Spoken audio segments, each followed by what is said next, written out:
தமிழ்நாடு முதலமைச்சர் அனுமதி கொடுத்து அரசாணை வெளியிட்டு சேலம் மாநகராட்சிக்கு இனிமேல் தண்ணீரை மாநகராட்சி வழங்காது சூயஸ் நிறுவனம் வழங்கும் சொல்லி அரசாணை வெளியிட்டிருக்காரு.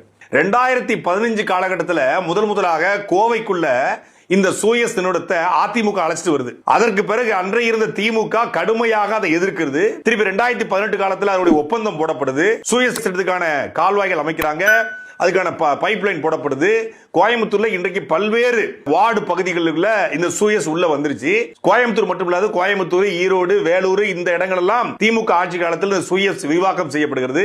அன்றைக்கு அதிமுக ஆட்சியில் எடுத்த திமுக 2021 அப்புறம் அதை எதிர்க்கல. இன்றைக்கு அந்த சூயஸ்னால கோயம்புத்தூர் மக்கள் மிகப்பெரிய அவதிக்கு உள்ளாக்கப்பட்டிருக்காங்க. எந்த அளவுக்கு அப்படின்னா, இந்த சூயஸ்ங்கிறது 24 மணி நேரமும் தடையற்ற குடிநீர் அரசாணை வந்திருக்குல்ல. தடையற்ற குடிநீர் இலவச குடிநீரா? இல்லை. எத்தனை ஸ்கொயர் ஃபீட் வீடு வச்சிருக்கோமோ அத்தனை ஸ்கொயர் ஃபீட்டுக்கு தகுந்தவாறு தண்ணீருக்கான பணத்தை அவங்க வசூல் பண்ணுவாங்க.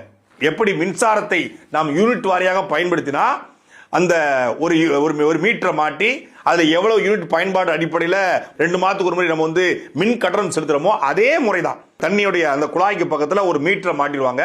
நாம் எவ்வளவு நீரை பயன்படுத்தும் அந்த மீட்டர்ல பதிவு செய்யப்படும். அதை மாதம் அளவு செய்து அதுக்கான பணத்தை கெட்டுனா தான் தண்ணி வரும். ஒருவேளை ஒரு மாதம் கெட்ட தவறினால் தண்ணீர் துண்டிக்கப்படும். தண்ணி இல்லாம தவிச்ச வாங்கி தண்ணி இல்லாம நாம பணத்தை கெட்டுனா தான் வாங்க முடியும்.